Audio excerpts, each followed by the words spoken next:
ನಮಸ್ಕಾರ, welcome to VSK Karnataka recipes. ನಾನು ಇವತ್ತು ಆಲೂಗಡ್ಡೆ ಗ್ರೇವಿ ಮಾಡುತ್ತಿದ್ದೇನೆ.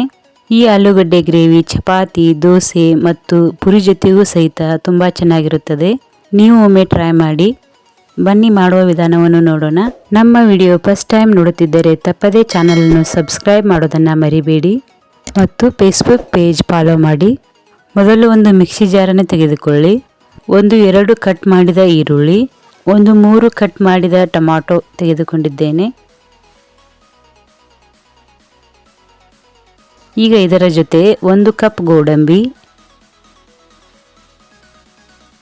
2 ಯಾಲಕ್ಕಿ, 2 ಸ್ಪೂನ್ ಶುಂಠಿ ಬೆಳ್ಳುಳ್ಳಿ ಪೇಸ್ಟ್ ಹಾಕಿಕೊಂಡಿದ್ದೇನೆ. ಈಗ ಇದನ್ನು ಚೆನ್ನಾಗಿ ರುಬ್ಬಿಕೊಳ್ಳಬೇಕು.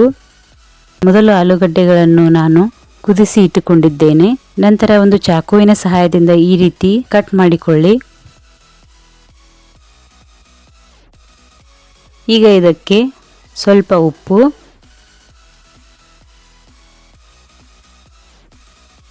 ಒಂದು ಸ್ಪೂನ್ ಖಾರದ ಪುಡಿಯನ್ನು ಹಾಕಿ,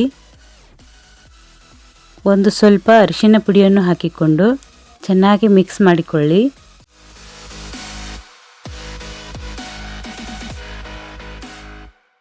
ಈಗ ಒಂದು ಪಾತ್ರೆಯನ್ನು ತೆಗೆದುಕೊಳ್ಳಿ. ಅದಕ್ಕೆ 4 ಸ್ಪೂನ್ ಆಗುವಷ್ಟು ಎಣ್ಣೆಯನ್ನು ಹಾಕಿಕೊಳ್ಳಿ.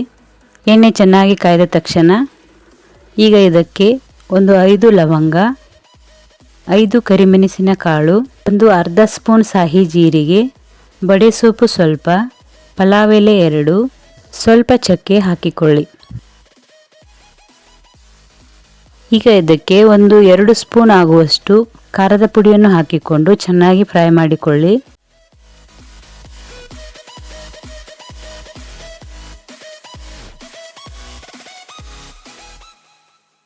ಈಗ ಖಾರದ ಪುಡಿ ಚೆನ್ನಾಗಿ ಫ್ರೈ ಆದ ನಂತರ ಆಗಲೇ ರುಬ್ಬಿದಂಥ ಮಸಾಲೆಯನ್ನು ಹಾಕಿಕೊಳ್ಳಿ.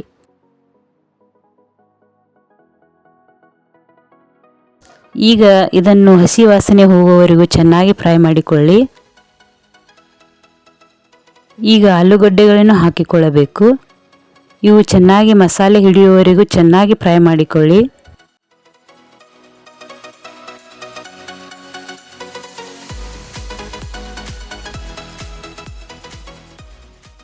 ಈಗ ಇದಕ್ಕೆ 1 ಸ್ಪೂನ್ ಧನಿಯಾ ಪುಡಿ, 1 ಸ್ಪೂನ್ ಗರಂ ಮಸಾಲೆ, ಸ್ವಲ್ಪ ಕಸ್ತೂರಿ ಮೇಥಿ, 1 ಸ್ಪೂನ್ ಜೀರಿಗೆ ಪುಡಿಯನ್ನು ಹಾಕಿಕೊಳ್ಳಿ. ಈಗ ಇದನ್ನು ಚೆನ್ನಾಗಿ ಮಿಕ್ಸ್ ಮಾಡಿಕೊಳ್ಳಿ.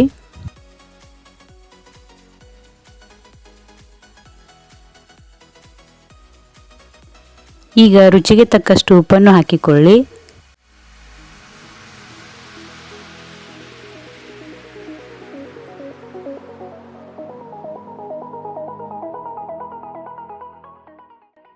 ಇದು ಚೆನ್ನಾಗಿ ಫ್ರೈ ಆದ ತಕ್ಷಣ ನಾನು ಗ್ರೇವಿಗೆ ಬೇಕಾಗುವಷ್ಟು ಇಲ್ಲಿ ನೀರನ್ನು ಹಾಕಿಕೊಂಡಿದ್ದೇನೆ.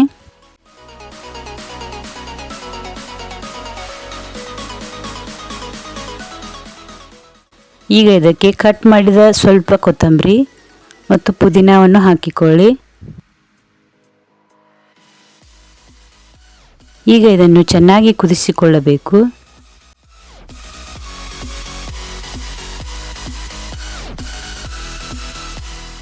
ನೋಡಿ, ಈಗ ಆಲೂಗಡ್ಡೆ ಗ್ರೇವಿ ಸವಿಯಲು ಸಿದ್ಧವಾಗಿದೆ.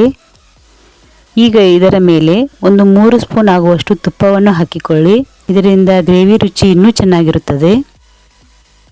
ಈಗ ಇದರ ಮೇಲೆ ಸ್ವಲ್ಪ ಕೊತ್ತಂಬರಿಯನ್ನು ಹಾಕಿಕೊಳ್ಳಿ.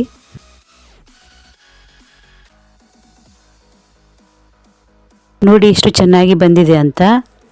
ಈಗ ರುಚಿಯಾದ ಆಲೂ ಗ್ರೇವಿ ಸವಿಯಲು ಸಿದ್ಧವಾಗಿದೆ.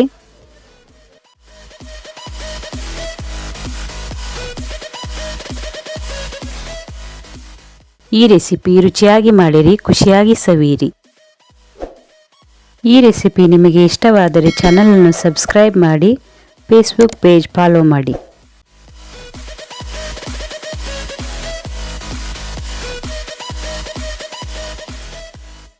ಮತ್ತೆ ಹೊಸ ರೆಸಿಪಿಯೊಂದಿಗೆ ಬರುತ್ತೇನೆ. ನಮಸ್ಕಾರ.